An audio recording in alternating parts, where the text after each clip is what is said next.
había fallecido Jimena y el papá tenía un problema de deambulación, no podía deambular, tenía una marcha anserina.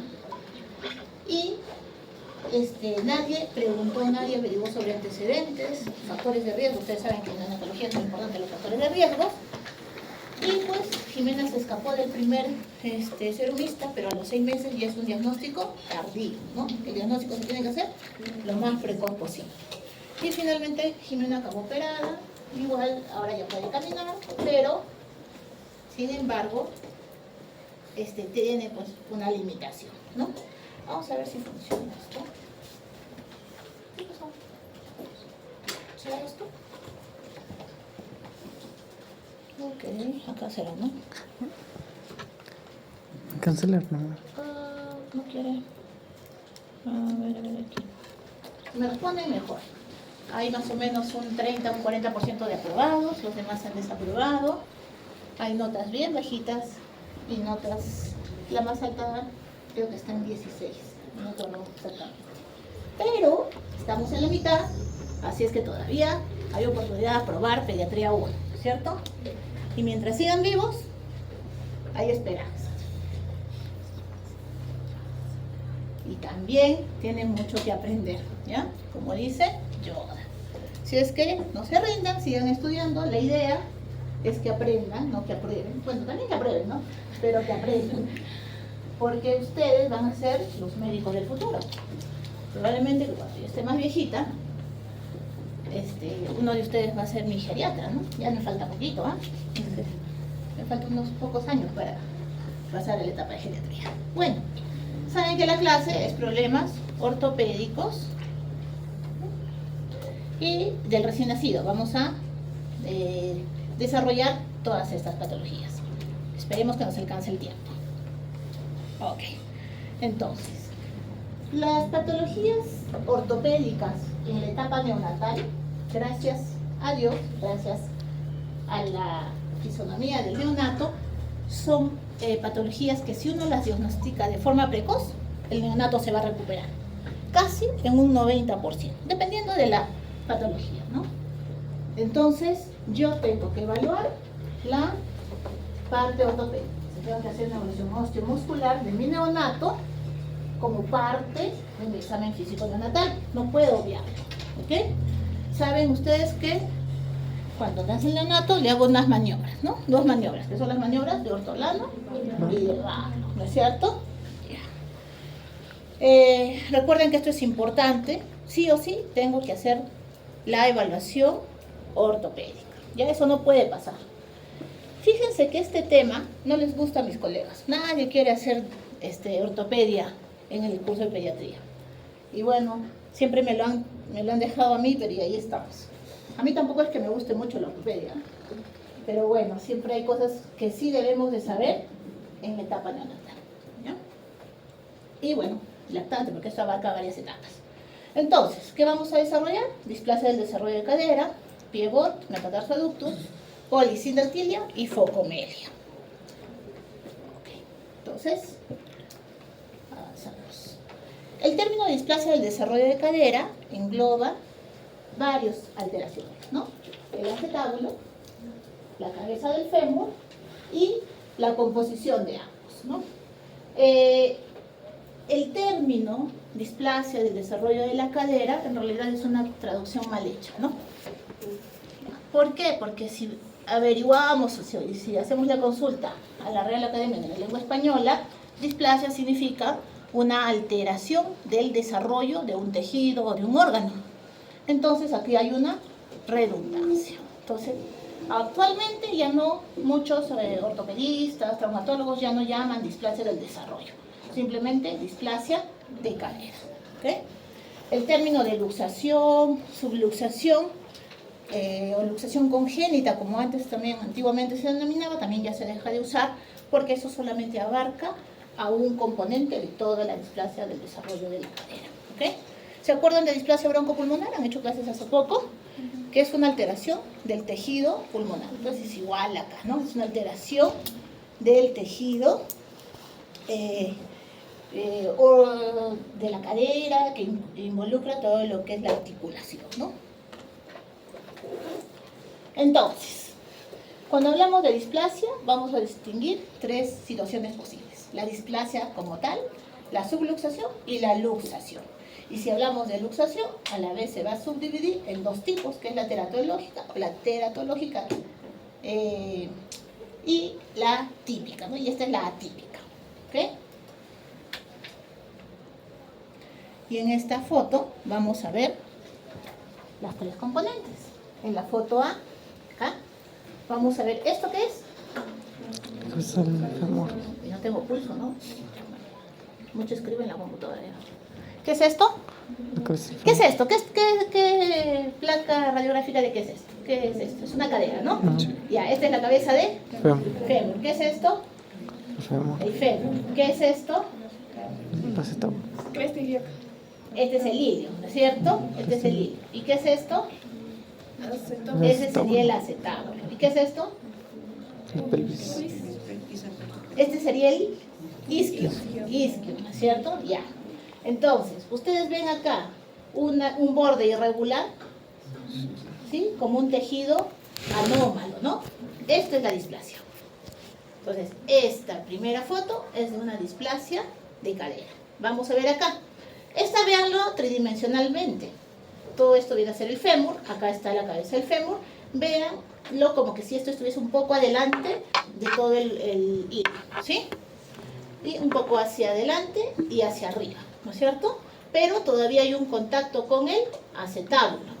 Entonces esto vendría a ser una subluxación. Y aquí, esto obviamente es el fémur. Acá hay una cabeza de osificación, ¿no? Acá hay un núcleo de osificación del fémur que está pequeña. Y este de acá vendría a ser el acetábulo que casi está plano, ¿no? Se ve plano. Y este está fuera de su articulación. Entonces esta vendría a ser una luxación. ¿Ok? Fácil, ¿no es cierto? Y así lo van a ver también cuando se les ponga las placas, si es que ponga. ¿Ya? Listo. ¿En quiénes es más frecuente la luxación de caderas o la displasia de caderas? Mujeres. En las mujeres, ¿no? Es la única patología neonatal que es más frecuente en el sexo femenino. Porque todas las otras es más frecuente en el varón, ¿no es cierto? Por eso que dicen que el sexo débil es el masculino. Que la mujer tiene más sobrevida. ¿Por qué? Tiene menos patologías sociales. Ya, ¿por qué la mujer de la etapa neonatal tiene más sobrevida que el varón? ¿Por qué creen? La explicación de los cromosomas doctora del tipo genético. Ya, hay una explicación del cromosoma, hay una explicación genética. En realidad, si es que se extinguiese la mujer, la raza humana se extingue, ¿no?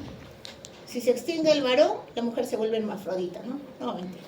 Pero en realidad es por los cromosomas, ¿no? Entonces, solamente en esta patología, que es la displasia de caderas, es que la mujer es más frecuente que en el varón, ¿ok?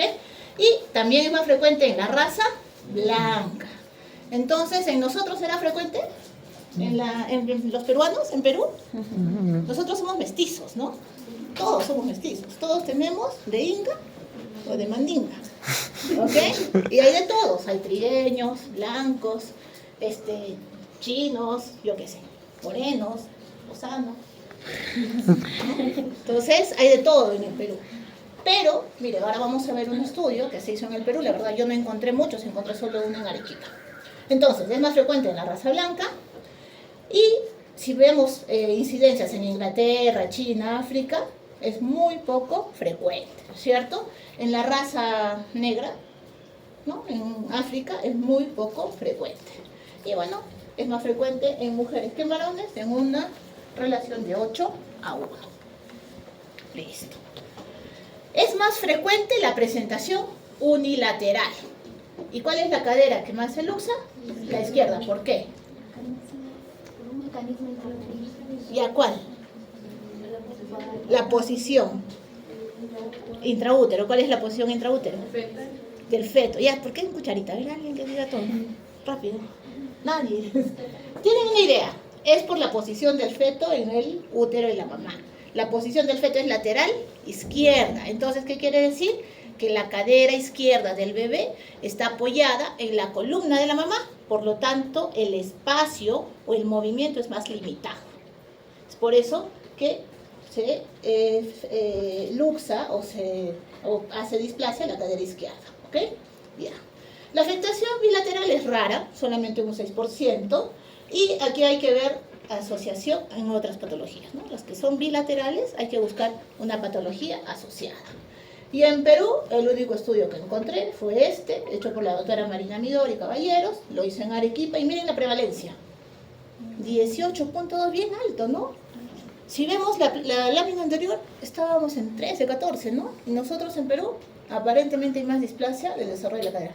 La verdad que esto puede ser sesgado, ¿ya? Entonces no tenemos datos exactos en Perú. Entonces, resumiendo, 1 de cada 10 neonatos van a ser inestabilidad de cadera. Eso no significa displasia ni luxación, ojo. 1 de cada 100 neonatos van a ser tratados por displasia de la cadera. Y 1 de cada 500 neonatos van a tener luxación o displasia total de la cadera. ¿Ok? Sigamos con la parte de la epidemiología. Anatomía. Ya, esto lo vamos a pasar rápido, ¿no? Ya lo hemos estado revisando en las plaquitas. ¿Qué es esto? Fémur. Todo esto es el fémur, esta es la cabeza del fémur y acá están sus vasos, ¿no? Y este es el cartílago, ¿no? Que cubre la cabeza del fémur. ¿Qué hueso es este? Lilia. Este es el ilio, ¿no? Entonces, ¿qué vendría a ser esto? El isquion. Este vendría a ser el el acetábulo. acetábulo.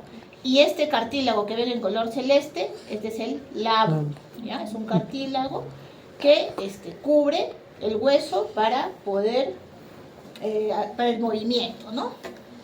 Ok. No necesitamos saber mucho más acá. Vamos a seguir pasando. Entonces, ¿cuál será la causa de la displasia? Y acá hay bastante controversia. Se habla de una causa multifactorial, ¿no? Se habla de factores hormonales, por eso es más frecuente en mujeres. Se habla de factores mecánicos y genéticos. Y también se habla de causales predisponentes y causales precipitantes, ¿ya? Los factores hormonales, ¿a qué hormonas se referirán? Al estrógeno y a la progesterona, ¿no? Cuando la madre gesta, el feto va a inhibir la producción de estrógeno y progesterona, ¿ya? ¿Qué hacen el estrógeno y la progesterona en la mamá? El estrógeno y la progesterona van a estimular la producción de una hormona que se llama relaxina. La relaxina le da la facultad a los tejidos maternos de ser elásticos, para que cuando nazca el bebito no haya ruptura de los músculos, ¿no? O sea, se van a elongar gracias a esta hormona que es la relaxina, ¿ok? La etiología mecánica, ahora lo vamos a ver más adelante. Y bueno, en la etiología genética se habla que hay una alteración de un gen en el cromosoma 13, ¿no? Entonces, en esas personas puede ser más frecuente la displasia de la cadera. Entonces, hormonales, ya lo hemos hablado, están involucradas las hormonas, estrógeno y progesterona, ¿no? Cuando el estrógeno está en su máxima expresión, va a inhibir la producción de la relaxina, pero la progesterona la estimula, ¿ok? Entonces, el neonato inhibe el estrógeno, por lo tanto, predomina la progesterona y los tejidos se vuelven más laxos. Si los tejidos se vuelven más laxos, va a ser mucho más fácil que esa cadera se desplace de su lugar.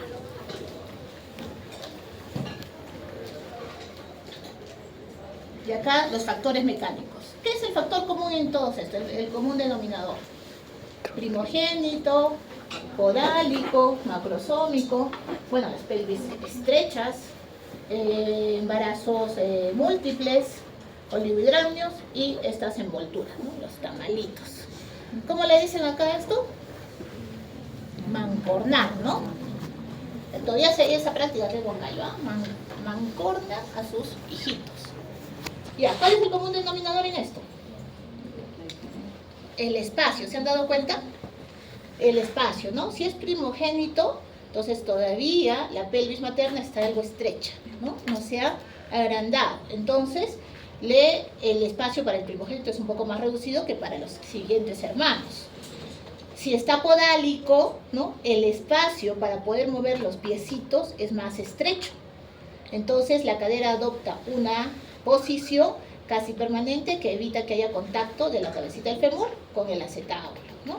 Si es macrosómico, más o menos es lo mismo, igual para las pelvis estrechas. Si hay varios bebitos, ¿no? Gemelos, trillizos, más o menos es lo mismo. Si se dan cuenta, todos me hablan del espacio, ¿no? Entonces, la causa mecánica es básicamente referida a lo que es el espacio. Y bueno, otros factores causales o causales predisponentes, hablamos de la genética, ¿no? Ya saben, un defecto en un gen del cromosoma 13. La raza blanca es más predisponente a hacer displasia, más frecuente en las mujeres, y las fumadoras, las madres que fuman, también tienen más prevalencia que sus hijos hagan displasia del desarrollo de la cadera. ¿Por qué? Porque interfiere con la producción de estrógeno. ¿Saben? No hay estrógeno, predomina la progesterona, entonces por lo tanto más relación. Listo. Y los factores genéticos. Hay varios estudios hechos en gemelos. En general, estos dos grupos son gemelos, ¿verdad? Acá no hay mellizos. La gente le dice mellizos a los que son diferentes, ¿no? Si nace varón o mujer o si no se parecen. Pero en realidad todo este grupo son gemelos, solo que los que son parecidos son monocigóticos y los que no son parecidos son disigóticos, ¿no? Entonces se ha visto que la prevalencia de displasia en los gemelos monocigóticos alcanza casi el 43%, en comparación con los disigóticos que solo alcanza un 3%. ¿Ya? Entonces ahí se refrenda el factor genético.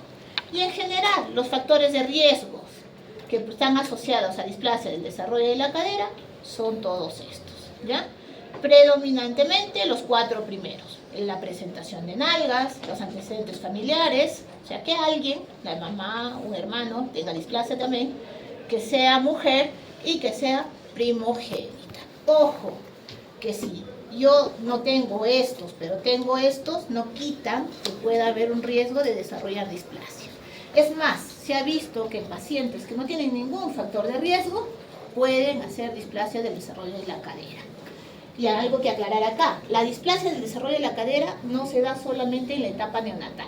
Se puede presentar en todo el proceso de desarrollo de la cadera.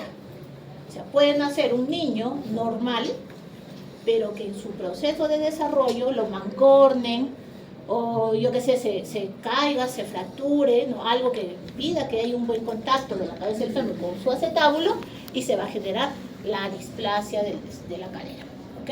Entonces, que no encuentre factores de riesgo no significa que no tenga que evaluar. Sí o sí, tengo que evaluar a mi paciente. Ok, entonces, displasia de la cadera es más común en los neonatos o en el paciente recién nacido, ¿no? 6 de 10 van a ser primogénitos. Es más frecuente en primogénitos. 8 de 10 más frecuente en mujeres, ¿no? Y es hasta un 15% se puede hacer diagnóstico prenatal, ¿ya? Y si es que hay antecedentes familiares, la probabilidad de adquirir la displasia o de presentar displasia se agrega en 12%. 12 veces, perdón, 12 veces. Entonces, ¿qué pasa con una displasia que no se trata? ¿No? Puede iniciar como una inestabilidad de cadera, esto no necesariamente es patológico, ojo, pero si esto no se corrige o no se identifica, esta inestabilidad va a pasar a ser una displasia. Esta displasia va a pasar a ser una subluxación, la subluxación a luxación, la luxación a una discrepancia de miembros inferiores, y esto finalmente va a acabar en esta secuela que es lo que queremos evitar todos, que es la coxoartrosis temprana. ¿Ya? Y esto se produce de forma temprana, en un lactante o un niño de 1 a 2 años puede ya tener esta complicación.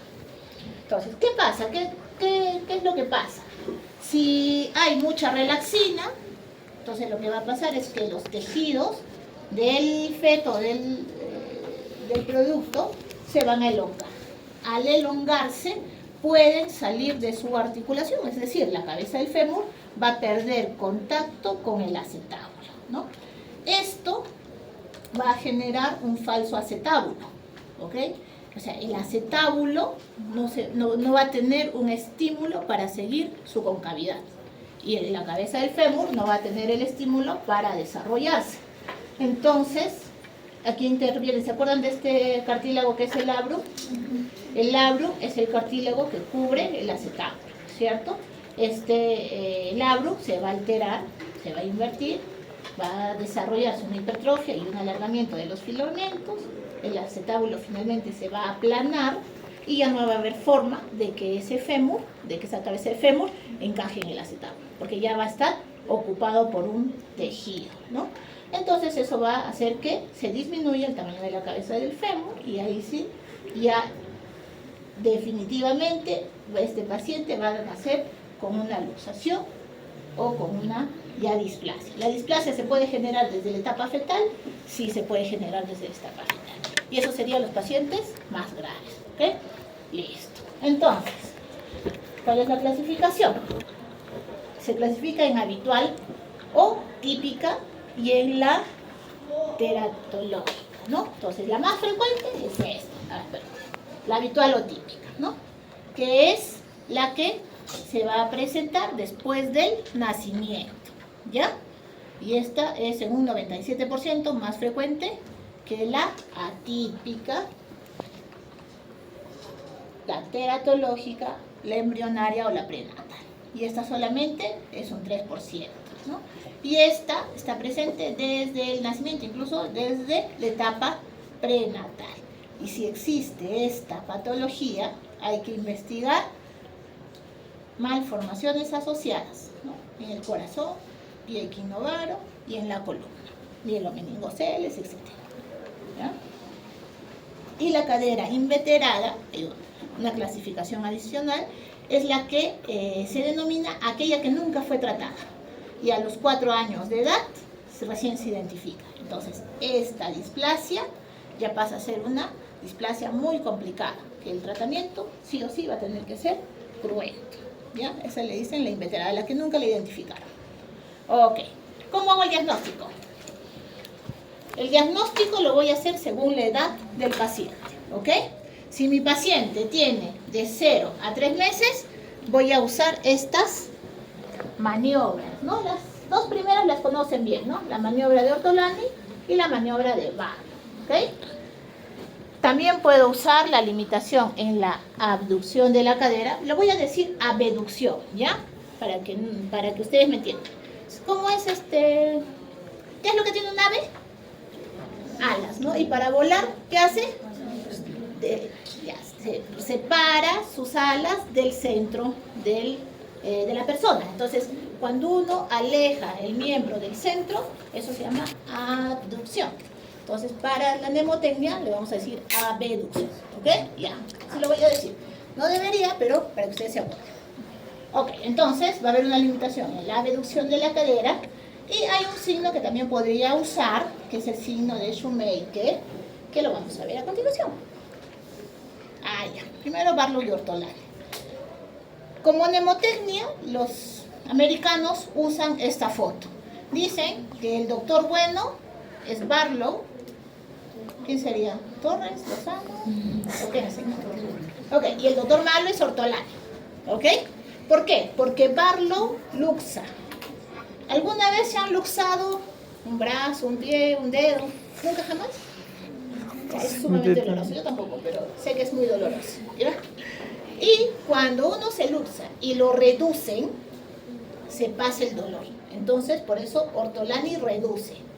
Este es el doctor bueno porque calma el dolor. Este provoca el dolor porque luxa y este calma el dolor porque lo reduce. ¿Ok? Y hay otra mnemotecnia, ¿no? Que ya les había explicado a los chicos. ¿Qué significa out en inglés? Fuera. Barlow luxa. Saca de su articulación. ¿Y qué significa in en inglés? Dentro, ¿no? Ortolan in reduce. ¿Ya? O sea, nunca se van a confundir y nunca se van a olvidar con eso. ¿Ok? Ya. Y estas dos maniobras, ustedes sí o sí las tienen que hacer en su neonato. Sirven mucho en la etapa neonatal, pero en la etapa post-neonatal, o sea, 1 mes, 2 meses, ya tiene menor sensibilidad, 60%, 50% de sensibilidad. Pero en la etapa neonatal sí me ayuda, ¿ok? Ya. Y este es el signo clísico o línea de Shoemaker. ¿Qué hace? Identifica la espina ilíaca anterosuperior y traza una línea imaginaria del ombligo a esta línea, que debería tener una angulación más o menos de 30 grados. Si esta angulación se hace más, o se abre o se incrementa, me está indicando que hay una luxación. Entonces, esta se llama la línea de Shoemaker. Ok. Entonces, de 0 a 3 meses, Ortolani, Barlow, abducción de caderas y esta línea, ¿no? De Shoemaker. Listo. ¿Qué pasa de 3 a 6 meses? Entonces, ¿qué examen, qué maniobras yo voy a usar? Ortolano y... Ay, disculpen. Ya. Ortolani y Barlow ya no me sirve, ¿ya? Tiene muchos falsos negativos a esta edad. Ya no lo debería de usar. Signo de Galeazzi. ¿Se acuerdan de la paciente? Ya. Esto sí, este signo me va a traducir una luxación de cadera. Pero si yo encuentro este signo, ya estoy sobre un diagnóstico tardío. ¿Qué significa? Que si yo diagnostico luxación de caderas o displasia de caderas de los 3 meses en adelante, ya estoy hablando de un diagnóstico tardío. Y ya hay repercusión anátomo-fisiológica en el paciente.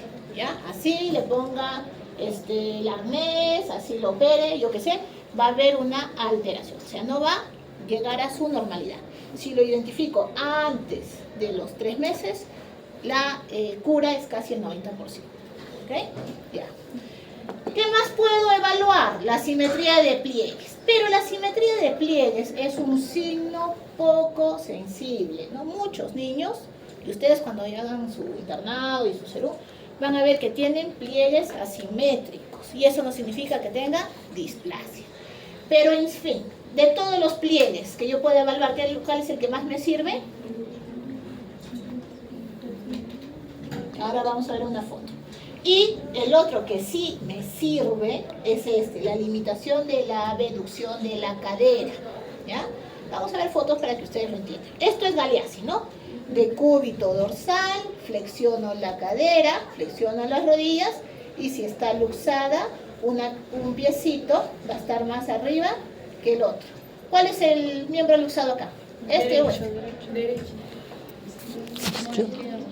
El izquierdo. Porque es el que está salido de esa articulación, entonces se crece, se incrementa. Ya sabía que iban a fallar. Ya, y acá, la simetría de pliegues. Si voy a evaluar asimetría de pliegues, digamos, encuentro un paciente en mi serum o en mi internado con asimetría de pliegues, lo puedo mandar donde un pediatra o donde un traumatólogo para que lo evalúe, ¿no? Pero ¿cuál es el que más me sirve? Los pliegues superiores o los pliegues glúteos. Estos sí están asimétricos, como en este caso. Entonces ese es el que me podría indicar un poquito más que hay una asimetría. También puedo evaluar la simetría de pliegues con los piecitos totalmente extendidos en decúbito ventral y también los puedo evaluar en decúbito dorsal, ¿ya?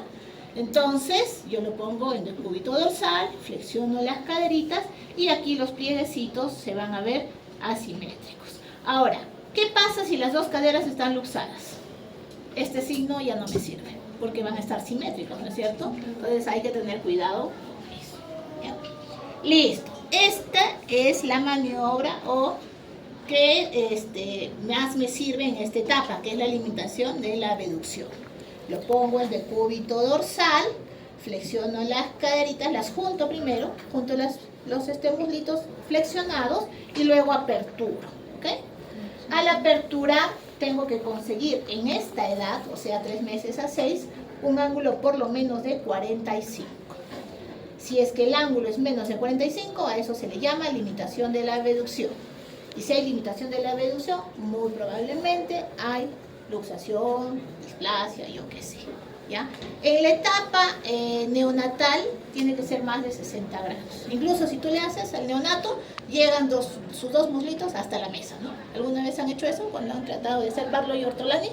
¿Han hecho igual? Se llega hasta la mesa, ¿no? Se apertura bien, ¿ya? Ok. ¿Qué signos me sirven de 6 a 18 meses? La simetría de pliegues, ya saben que no es muy sensible. La limitación de la abducción en la caderita, ya lo dejo de usar porque ¿qué pasa? ¿Qué debería pasar en un paciente de 9 meses a más? Ya debería de tener bipedestación, ¿no? Con apoyo o solo, y ya debería de caminar. ¿Cuándo empieza a caminar un bebito? Desde los 9 meses podría caminar hasta los 18 meses. Pero si un lactante empieza a caminar o todavía no ha caminado hasta los 18 meses, me habla de que hay algo malo ahí, pues, ¿no? Algo está pasando, ¿ya? Ojo con eso. Entonces, si este paciente ya tiene bipedestación, voy a evaluar otros signos. Bueno, Galeazzi me sirve, sí o sí, si está luxado, está, hay displasia, la displasia luxa, va a haber Galeazzi positivo, ¿ya? El signo del pistón. No quiero pronunciar esto, chicos, porque no quiero quedar en ridícula, no sé cómo se pronuncia. Ahí se los dejo. El signo de Lloyd Roberts y el signo de Trendelenburg. ¿Han escuchado hablar de estos signos? ¿Sí? ¿Cuál es ese? ¿Qué signo es este? Decúbito dorsal. Levanto el piecito, lo extiendo, luego lo coloco contra la mesita y suelto. Pistón. Y cuando suelto, se regresa, ¿no? Ese es el signo del pistón. ¿Ya? Siguiente. Este, ya lo saben, ¿no? ¿Para qué lo pongo? Ya, este ya se lo saben de memoria. Galeazzi, ¿no? Ya, este es, ¿qué signo? Trendelenburg. ¿Cómo se evalúa? Ya. El examinador tiene que estar a la espalda del paciente. El paciente tiene que estar de pie. Y le pide que levante un piecito y flexione la cadera y se mantenga en esa posición. ¿Qué pasa? Como la luxación debilita la musculatura de las extremidades, sobre todo la glútea media, va a caer la cadera. ¿Ve? Entonces, ¿cuál sería la cadera mala acá? ¿La derecha o la izquierda? Izquierda. La derecha. La izquierda es la buena. La que no soporta el peso de este pie es la que cae. ¿Ok? Ya. Y finalmente, la de... ¿Cómo se llama este? ¿Se acuerdan? Lloyd Roberts, ¿no? Que yo lo pongo de pie y le digo que se ponga con los pies bien estirados, y como una extremidad es más grande que la otra, la que es más grande se tiende a flexionar.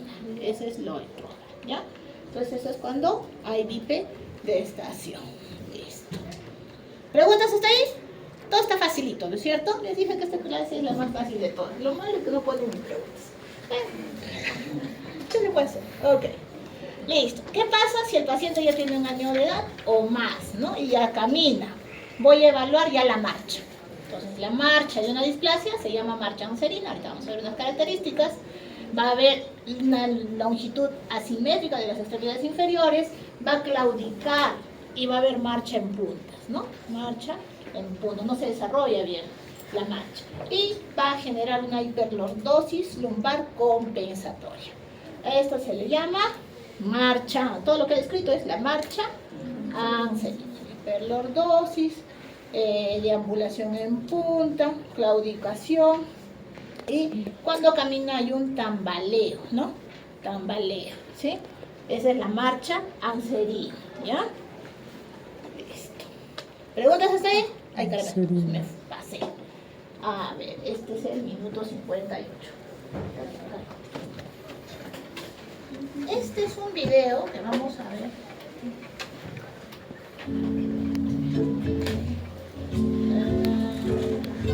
Es un ratito que te voy a adelantar.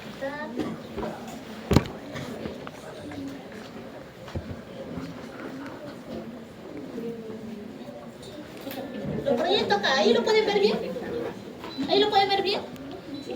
Lo proyecto acá porque si no, no se le puede. Mire, este video tiene todos los signos. El signo más sensible de una displasia de cadera en el infante es una limitación de la flexión en flexión. Vamos a quitarle el audio principal, ¿ya? Ya. Entonces, el signo más importante de 3 a 6 meses es la limitación de la abducción. Decúbito dorsal, flexiono la cadera, flexiono las rodillitas y hago abducción o abducción. ¿sí? Y ya, el ángulo que se forma en la línea media y el desplazamiento del miembro, ese es el ángulo que yo voy a evaluar. Que tiene que ser ¿de cuánto? ¿Ves? Este ángulo. 45 grados, ¿ya? Y si es neonato, más de 60. ¿Listo? Ya, esa es la limitación en la abducción. Listo, ahorita avanza. Ahora vamos a ver lo que es Barlow y Ortolani. Para Barlow y Ortolani, igual, decúbito dorsal, flexiono la caderita. A ver que avance un poquito. Ya. Barlow, ¿qué hace? Luxa, ¿cierto? Ya. Igual, decúbito dorsal, voy a flexionar la caderita. Apúrate, se casi lo. Miren, cuando uno evalúa un niño, tiene que estar lo más tranquilo posible, porque ya les ha pasado, ¿no es cierto, chicos? Que cuando quieren hacer la Barlow y Ortolani pone una resistencia, ¿no? Entonces lo tengo que relajar, ¿ya? Entonces, ¿qué hago? Centro el piecito a la línea media, ¿ya? Lo centro, presiono para luxar. Presiona, ya, presiona para luxar.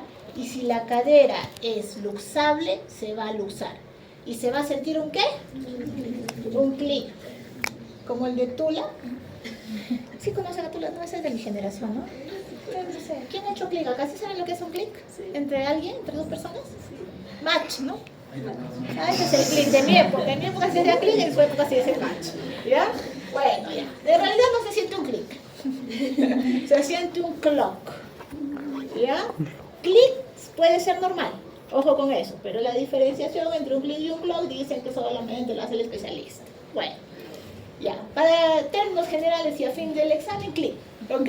Match, pero no vayan a poner match, ¿no? Ahí sí sería totalmente raro. Ok, entonces, centro y flexión, y centro a la línea media y comprimo. Ahora, ¿cómo es Ortolani? Ortolani significa que la caderita ya está luxada, ¿no es cierto? Entonces Ortolani va a reducir. Igual, decúbito dorsal, mi cadera ya está luxada, está fuera de su sitio, vean. Y lo que hace es empuja con estos deditos, igual. Abraza con el dedo índice y el pulgar la rodillita, lo centra y lo apertura. Y empuja con la mano. Y se reduce. Y se escucha otro clic. ¿Ok? Esas son las dos maniobras. ¿Listo? Eso es lo que sí o sí tienen que aprender. ¿Ustedes lo hacían así? No, ¿verdad? Simplemente cogen y abrían y cerraban y abrían y cerraban, ¿no? Se hace uno por uno. Ahí otra vez. ¿Cómo era esto?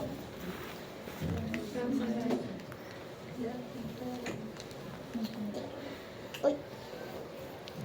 Clínica, cuando ya es muy evidente, sí me hace diagnóstico. Pero, por lo general, voy a tener una sospecha diagnóstica. Tengo que ir sumando factor de riesgo, clínica. ¿Y qué me falta? Exámenes auxiliares, ¿no es cierto? Listo. ¿Y qué exámenes auxiliares me sirven? Ecografía de la cadera y radiografía también de caderas, ¿no? Y la mnemotecnia para esto es la tabla de los 3, ¿no? Desde las 3 semanas hasta los 3 meses y a partir de los 3 meses. Fácil, ¿no es cierto? Así nunca se van a olvidar, ¿no es cierto? ¿Sí? Ya, ecografía, ¿cuándo lo pido? A partir de la 3ª semana hasta los 3 meses. A partir del 3 meses y un día, o sea, 3 también, radiografía. ¿Sí? Y ya, listo. Si les pregunto, no se equivocan. Pero no les voy a preguntar. Ok, entonces, la ecografía, mire, en realidad de estos dos, la ecografía, ambos son operador dependiente, ¿no es cierto? Porque necesito tener experiencia para hacer ecografía y también necesito tener experiencia para poder tomar una placa radiográfica. Si yo no tengo experiencia, no voy a poder hacer esas maniobras, ¿no? No voy a poder hacer estos exámenes, ¿ya? Existe, esta es la posición primaria, la primera que se hace en ecografía, que es la en decúbito lateral con la caderita flexionada. Y también se hace una abducción para la siguiente posición, ¿ya? ¿Qué me evalúa? La ecografía, y se dice que la ecografía es la mejor prueba para displasia, el desarrollo de la cadera y para hacer un diagnóstico precoz. ¿No es cierto? Porque la idea es hacer diagnóstico precoz. Entonces, ¿qué va a evaluar? La ecografía va a identificar todas las estructuras de una caderita, ¿no? Mira, si ustedes ven, va a ver el fémur con su cabecita, va a ver el acetábulo, los tejidos, los músculos, y entonces es mucho más fácil de ver la anatomía en una ecografía que en una radiografía, ¿ya? Vamos a ver las siguientes. Entonces, acá hay otra foto para que ustedes puedan ver. Entonces, igualito, ¿no? Cuando uno ve ecografía tiene que tener mucha imaginación, pero si yo le pongo una foto de las estructuras y veo esto, ya lo entiendo, ¿no es cierto? Ok, entonces, ¿esto qué vendría a ser? La cabeza, ¿no? Del fémur. ¿Esto qué vendría a ser? Esta vendría a ser el fémur. Esto de acá vendría a ser el acetábulo, y acá están los músculos, ¿no? Y esto de acá vendría a ser el ¿qué? El ilium, ¿no? Este huesito de acá. Pero entonces, ¿qué mide la ecografía? Mide ángulos. ¿Y qué significan los ángulos? Me miden dos ángulos, un ángulo alfa y un ángulo beta. Si ustedes se dan cuenta, esta es la cabeza del fémur y eso de acá es el acetábulo. Si yo divido el fémur en dos, me va a dar dos ángulos, un ángulo alfa que es externo y un ángulo beta que es interno, ¿ok? ¿Qué me mide? El ángulo me mide el contenido de la cabeza en su acetábulo. O sea, si se luxa, ¿cuál se va a reducir? El ángulo alfa, ¿no? Porque este va a estar más hacia afuera. Entonces la línea media se pierde, ¿ven? Si esto yo lo subo un poquito, se va a disminuir el ángulo alfa y el ángulo beta se incrementa. Fácil, ¿no es cierto? Ya. Eso es lo que tienen que saber. ¿Qué más? ¿Cuándo es patológico? ¿No? Normal es si mi ángulo alfa es mayor o igual a 60 grados. O sea, que el contenido de la cabeza es un 60%, más o menos, a más. ¿Ya? Y patológico, y es el tipo 1 es normal, tipo 2, tipo 3 y tipo 4 ya son patológicos. El tipo 2 se va a subdividir en 4 tipos, ¿no? Una posición concéntrica cuando el ángulo beta está en 77 grados. Cuando el ángulo está entre 50 y 60, le llamamos inmadurez fisiológica. Esto solamente en pacientes menores de 3 meses. ¿Ok? O sea, si me dan el resultado en un paciente menor de 3 meses, voy a hablar de una inmadurez fisiológica. Y usted dice, pero doctora, solamente hago hasta los 3 meses. ¿Sí? Ya. Lo que pasa es que cuando una caderita ya está, digamos, alterada, todavía no se osifica, entonces puedo seguir evaluando. Pero si ya se osifica, ya tengo mucha refracción. ¿Ya? O sea, una cadera normal a los 3 meses ya tendría que tener un núcleo de osificación ya bastante grande. Pero cuando no hay, cuando está alterado, puedo seguir evaluando con ecografía. ¿Ok? Entonces, de esto, ¿qué es lo único que se tiene que aprender? Que el ángulo alfa tiene que ser mayor de 60. ¿Ok? ¿Listo? Todo lo demás se lo va a decir el radiógrafo. Placas. Alguien dijo vejiga llena por ahí, ¿no? Ya. La radiografía de caderas es doble operador dependiente. ¿Por qué? Uno que toma la placa, que tiene que tener una buena técnica, y otro que lee la placa, que también tiene que tener buena técnica. Entonces, por eso la ecografía tendría que ser el examen de elección, ¿ya? Esta es la placa que ponen para centrar. Entonces, cuando toman la placa y esta sale a un costado, significa que no está centrada, no puedo hacer acá los trazos. Tiene que estar centrada. Otra forma de saber que está centrada es con la pinza de cangrejo. Si ustedes se dan cuenta, el agujero obturador se ve como una pinza. Entonces, si yo veo este signo, significa que está centrada, ¿ya? ¿Qué más con la plaquita? A ver. ¿Cómo se llama esta línea? La línea H. Hingel-Reiner, ¿no? ¿Dónde la ubico? La línea Hingel-Reiner es una línea horizontal que atraviesa las protuberancias, los ángulos más protuberantes del cartílago trirradiado. ¿Qué es el cartílago trirradiado? Es un cartílago que une el ilio, el isquio y el pubis. ¿Sí? Entonces, ¿esto qué es? ¿Esto de acá qué es? Este es el acetábulo. ¿No ven que este acetábulo está medio plano? Sí. Aquí también un poco plano, ¿no? Un poco, ¿sí? Ya. Entonces, es en la base del acetábulo, el ángulo inferior, uno este ángulo inferior con este ángulo inferior, a ese le llamo la línea de Hingelreiner. Ya. Tengo que ver otra línea más. ¿Esta cómo se llama? Perkin, ¿no? Es una línea vertical que debe atravesar el ángulo externo del acetábulo y debe de atravesar la cabeza del fémur.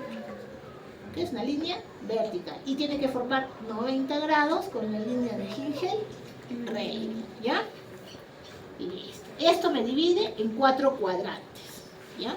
1, 2, 3 y 4. Lado derecho, 1, 2, 3 y 4, izquierdo. Ok, vamos. ¿Y este qué es?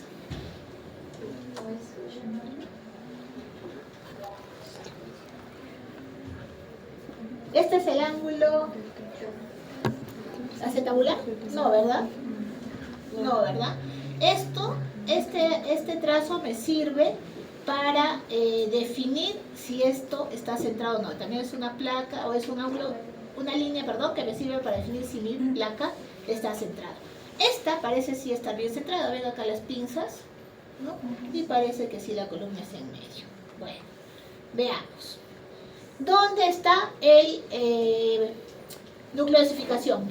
¿En qué cuadrante? Supero externo, ¿no es cierto? Si mi núcleo de osificación está en el ángulo supero externo, significa que está luxada. ¿Dónde debería estar? Inferior interno. Inferior interno. ¿Ok? Bien. Listo. Ya. Esto es más o menos lo mismo. ¿Dónde se ubica mi cabeza? ¿No? Si la cabecita de mi, este es el fémur, este es el núcleo de osificación y este es el acetábulo, ¿ya? Si está en el ángulo inferior interno, está ok. Si está ocupando ambos o los 4 cuadrantes, subluxada. Si está súper externo, es luxada. Y si está muy arriba, ya es prácticamente en la parte más alta del cuadrante supero externo, significa que es una luxación alta. ¿Ok? Bien. Y acá están todas las líneas, ¿no? Ya. A ver, la línea verde es Hingelreiner, ¿no? La línea lila, esta es Perkins. Está alterada, ¿no? Porque no atraviesa el fémur. ¿Se dan cuenta? Mira, no atraviesa el fémur. Ya. La línea fucsia, esta de acá, arco de Shenton, ¿no? Que tiene que ser continuo. Continuo. Acá mira cómo se rompe, ¿ve? ¿Sí? Este demarca el agujero obturador. Entonces la línea Shenton. Perdón, la línea acetabular. Ok, la línea acetabular es una línea que une el ángulo interno y el ángulo externo de mi acetábulo, que tiene que ser menor de 30 grados, ¿ya? Y si tiene 2 años, menor de 20 grados, ¿ok? Ya. ¿Acá cuánto tiene? 40, ¿no? Está luxada. Acá también, ¿no? Ya. La línea amarilla, ¿cómo se llama? Ángulos acetabulares. Ok. Ya. La línea, el ángulo centro-borde, que es esta línea azul, es una línea que sale de un círculo que rodea el núcleo de osificación y tendría que tener, y tiene que atravesar el ángulo externo del acetábulo y el ángulo interno del acetábulo y tiene que formar un ángulo de 20 grados. En realidad esto ya es para más pacientes un poquito más grandes. Lo que ustedes tienen que aprender es Hingelreiner, Perkin, ángulo acetabular y Shenton. ¿Ok?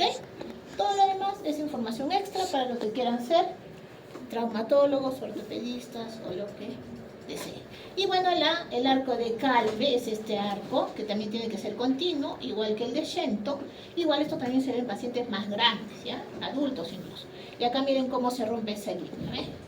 No se llega a formar este ángulo de Calve. Listo. Igual, esto es la placa para ver si está centrada. Y hay un signo más que se llama el signo de la gota de lágrima, que tiene que ser en forma de U, que me habla de, este es el isquio, y me habla de una subluxación. Cuando está subluxado, hay una alteración, se angula. Entonces se hace una B, debería ser una U, y se hace una B. Y así hay un sinfín de signos. Ya, todos colocarlos será demasiado. Bueno, ¿qué más tengo que saber en una radiografía de cadera? Esta triada de, yo no voy a decir malas palabras, de Putti. ¿Ya? Putti, bueno, Putti un médico, ¿no? Ya, esta triada de Putti me evalúa 3 aspectos. Uno, que es la hipoplasia del núcleo de osificación de la cabeza femoral. ¿Dónde está el núcleo acá? A la justa, creo que está acá. Hipoplasia, como en la paciente, ¿no? El caso, ¿se acuerdan? Ya. Desplazamiento superexterno de la cabeza del femoral. ¿Dónde está?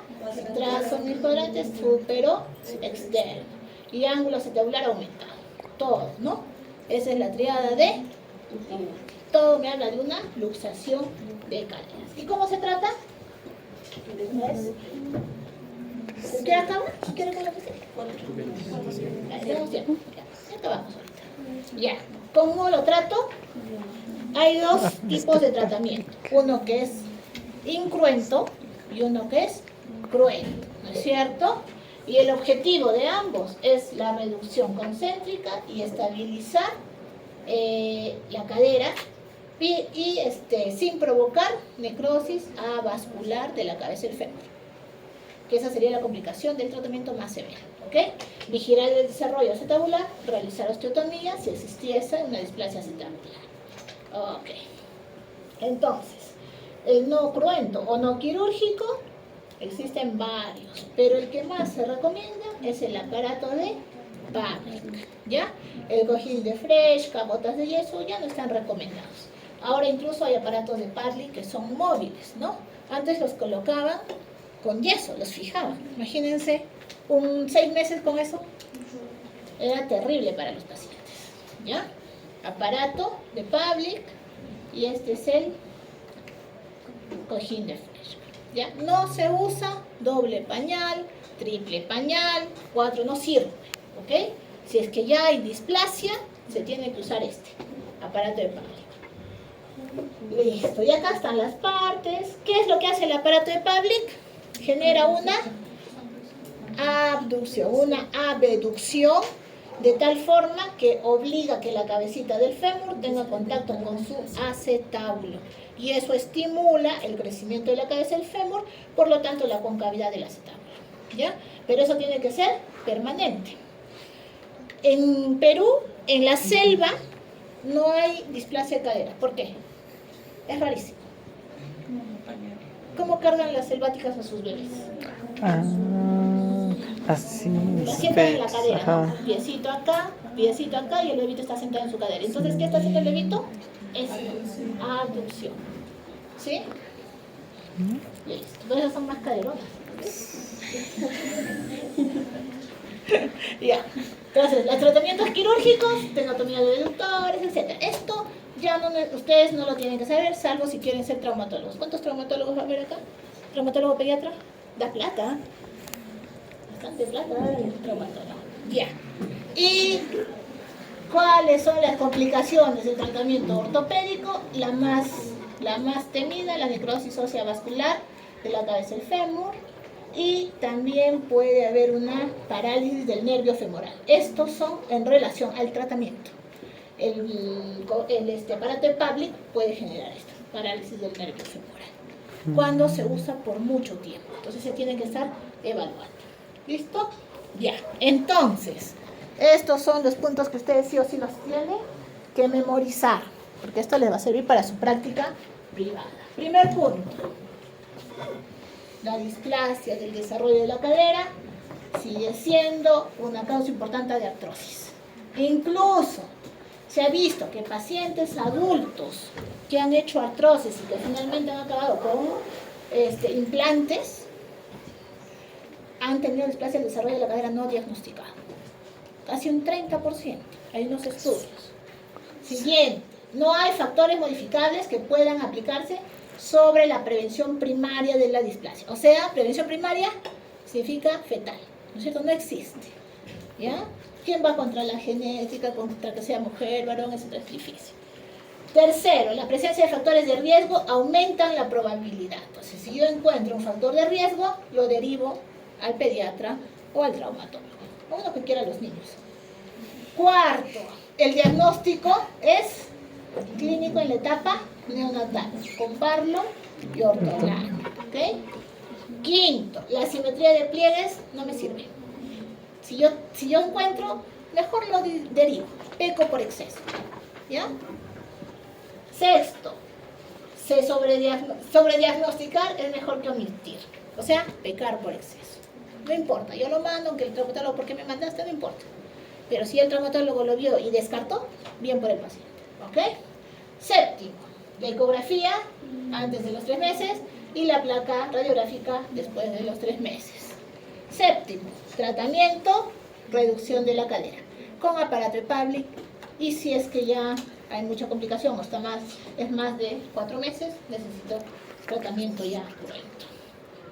Noveno, en todos los tratamientos existe riesgo de necrosis avascular. Y décimo, no se ve, pero no se los leo, uso de doble o triple pañal no funciona. ¿Listo? ¿Preguntas? ¿Preguntas? ¿Se cansaron? Vamos a la parte esta, la vamos a pasar súper rápido, ¿ya? Porque es más práctica, no vamos a ahondar, porque si no, esto es un semestre de clases de ortopedia. Imagínense, he leído 300 libros. Ya, anormalidades de los pies. Igual que en caderas, los piecitos de los neonatos tienen particularidades, ¿no? ¿Qué particularidades? Ahora los vamos a ver. Y yo sí o sí tengo que evaluar el piecito de mi bebé. ¿Ok? Ya. El piecito de recién nacido es más plano. ¿Hasta los cuántos años de edad es pie plano? Algunos, bueno, tal vez estoy pecando infidente. ¿Tiene pie plano? Es fregado, ¿no? Es fregado, ¿no es cierto? Ya. Hasta los 2 años de edad, el piecito de un bebito va a ser pie plano. De ahí recién se empieza a formar el arco. ¿Ya? ¿Qué más? Tiene mayor rango de movimiento, son más flexibles. Suave, sutil y difícil de apreciar, porque son como unas bolitas, como unos tamalitos los piecitos, ¿no? Y la cantidad de tejido graso es mucho mayor que en el adulto. Entonces, por eso son estructuras diferentes y hay que conocerlas, ¿ya? Entonces, vamos a hablar del pie bot. ¿Alguna vez han visto un paciente con pie bot? ¿Cuáles son los sinónimos de pie bot? Pie sambo. Equinovaro. Ya, esos son. Listo. Entonces son pie equinovaro, pie sambo o pie bot, ¿no es cierto? Tiene una incidencia de 1 de cada 1000 nacimientos vivos con padres supuestamente normales. ¿Qué significa? Si hay 1000 nacimientos y los padres no tienen pie bot, por lo menos uno podría tenerlo, ¿ya? Pero ¿qué pasa si los padres tienen? Se incrementa hasta un 20 o un 30% la incidencia de padecer pie bot. Y es más frecuente en varones que en mujeres, 2-1, ¿ok? Ocupa el segundo lugar de las malformaciones congénitas y 7-8% se acompaña de luxación congénita de cadera. O sea, si tengo pie bot, voy a revisar sí o sí las caderas, ¿ya? Porque puede haber luxación. ¿Qué es el pie bot? Es una deformidad fácil de diagnosticar, porque yo simplemente la voy a ver, ¿no es cierto? Solamente con verla, yo puedo decir si este paciente tiene pie bot. Pero tengo que identificar estos 4 componentes. Mnemotecnia, cabe, ¿sí? Cabo, adductus, barrio y equites. ¿Ok? Y esto va va a tener equino, varo, aductus, cabo, y todos estos 4 componentes van a provocar una rotación interna de la tibia. ¿Ok? Listo. La causa no se sabe. Existe una asociación hereditaria, ¿ya? Hay varias teorías, mecánicos, intraútero, alteraciones neuromusculares subclínicas y detención del desarrollo fetal. En realidad es difícil de saberlo. Okay. ¿Cuántos tipos hay? Hay un tipo intrínseco, que es el flexible, o sea, cuando yo lo manipulo, puedo retornar a la posición normal del pie, y hay una intrínseca rígida, que esta sí es la más complicada, ¿no? Y hay otra que es la tipo teratológico, igual que en displasia de caderas, que esta, como la otra, se puede asociar a otras enfermedades neuromusculares. ¿Ok? Listo. Vamos avanzando. El diagnóstico de pivot no ofrece dificultad y a veces puede ser confundido con el metatarso aductus severo. Ya. ¿Alguno de ustedes desgasta? Ay, perdón, todavía eso no. ¿Alguno de ustedes desgasta el zapato de un lado cuando camina? Tiene pie metatarso. De verdad, pero eso no genera tanta dificultad, por eso no se diagnostica tanto. Ok, esto va a venir en el examen.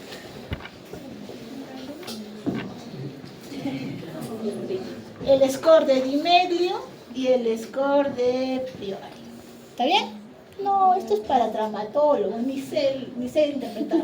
Pero existen varias formas, no soy traumatóloga, existen varias scores para definir la severidad. De eso se trata. ¿Ya? Entonces, esto me evalúa los 3 compromisos, perdón, los 4, ¿no? El cabo, etc. ¿Listo? Ya, cuando sean traumatólogos me lo explican. Y aquí en fotito, ¿no? El equino se para en punta, el varo, el pie se rota, el aducto interno y el cabo forma una concavidad, ¿no? Cable, ¿ok? Y es fácil de diagnosticar. Ese piecito que está como que dobladito hacia la piel. ¿Listo? Listo. Se puede tomar radiología, básicamente es para el manejo, no para el diagnóstico, ¿ok? Es para el manejo. ¿Ya? Y ahí van a ver la severidad, ¿no? Con eso van a definir la severidad de la patología, del defecto. Y el objetivo pues es corregir. Lo malo que el pie cabo tiene recidiva, ¿ya? El pie cabo vuelve a ser cabo, sobre todo si es de carácter extrínseco, ¿ok? Listo. ¿Con qué se trata? Con el método de Ponseti o el yeso de Ponseti, que poco a poco este yeso lo van cambiando en la medida que van reduciendo y regresando a su forma habitual al piecito. A veces usan varios piecitos, ¿eh? Los cuelgan como medallas. ¿Sí? Y este es el pie cabo. Perdón, equino, bar, ¿no? El pie equino, bar. ¿Listo? La parte de atrás, la parte de adelante. Listo. El tratamiento quirúrgico, el tratamiento quirúrgico, sobre todo si el defecto es no reducible, no reductible. Es bastante cruento, cortan tendones. Ya no lo vamos a poner, vamos avanzando. ¿Ya? Y el pronóstico, como les decía, tiene alta recidiva, ¿no? Listo. ¿Preguntas? ¿Quién se parece?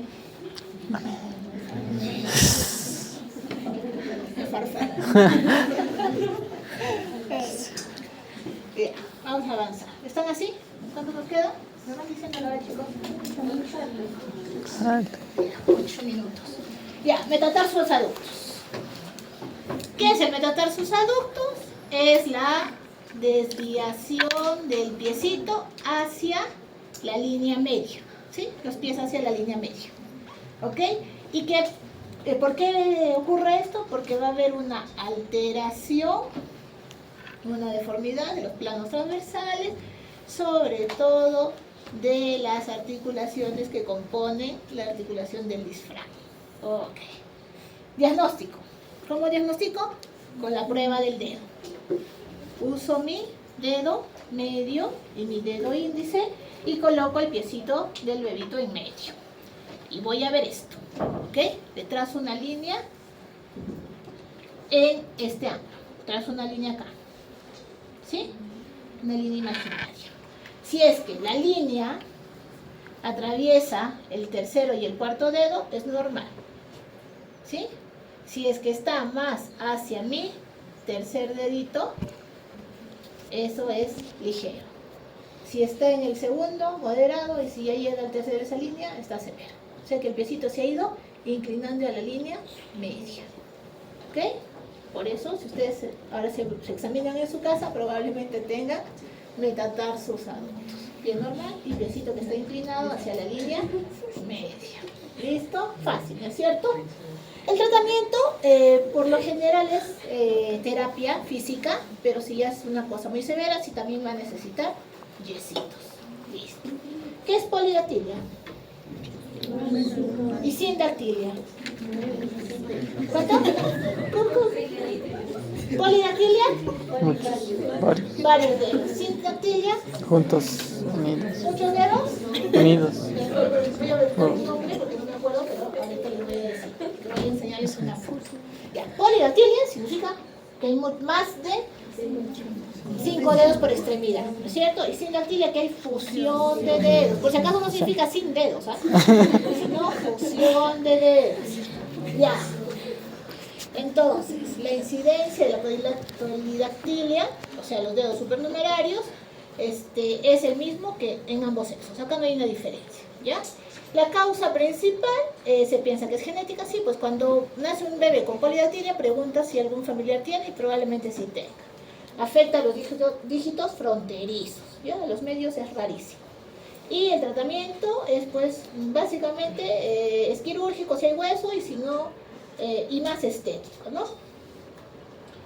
Y ya. ¿Cuántos dedos ven acá? Acá hay 4, 2, 6, ¿no? Pero no tienen todos los metatarsos, ¿no? ¿Listo? ¿Y cuántos dedos ven ahí? A ver, voy a ver si me acuerdo el nombre de este paciente. Este es un caso en Tailandia, ¿ya?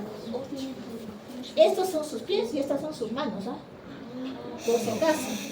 Y la mamá también tiene polidactilia. Mira, acá están los pies de la mamita.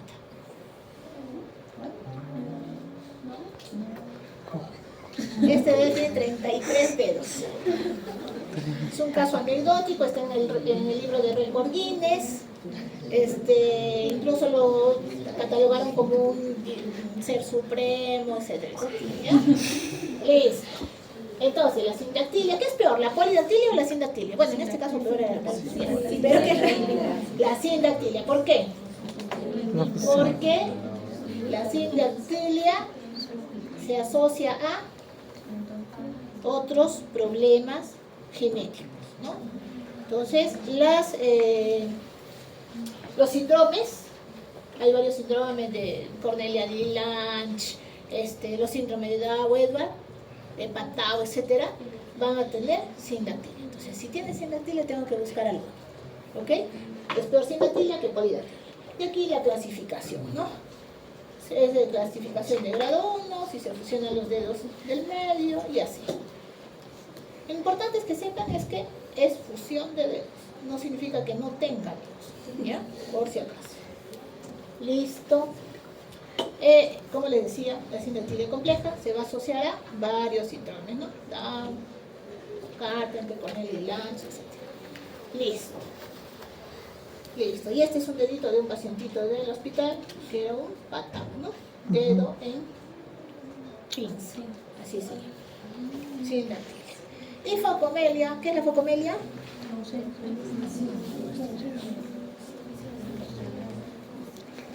La focomelia es la ausencia de extremidades, ¿no? Y existen diferentes tipos y grados.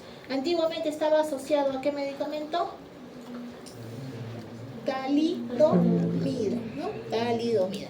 Y eso le daban a las gestantes. Y se incrementó en los años 70, 80 en los casos de focomelia.